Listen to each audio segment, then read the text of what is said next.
6, 7, 8, 9, 10, 11, 12, 13, 14, 15, 16, 17, 18, 19, 20. 120 शेंग आहे याला, पण तरी आपण असं गृहीत धरू 100 शेंग. 120च्या वर पण भरू शकतं, पण एक आपण ठळक वैशिष्ट्य मोजले 100 ते 120, 125 पर्यंत याला शेंग आहे. नक्कीच याचं उत्पादन चांगल्या प्रमाणात होईल. आणि सर्वात महत्त्वाचं म्हणजे एकरी आपण फक्त 10 किलो बियाण्याचा उपयोग केलेला आहे, टोकन पद्धतीने वापर केला. आणि याला आपण सनेजचे काही प्रोडक्ट दिले होते, जे की सॉईल केअर, सनगार्ड सुरुवातीला, सनबूस्ट आणि सनमॅजिकची फवारणी केली होती. आणि नंतर याला आपण काही रासायनिकमधून पण औषधे दिली होती.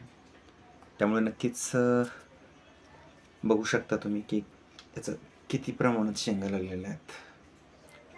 सो आता याचा उतारा जेव्हा सोयाबीन आपण काढू, हार्वेस्टिंग जेव्हा होईल, तेव्हा बघूयात की एकरी याचं उत्पादन किती होत आहे. सो जय जवान, जय किसान.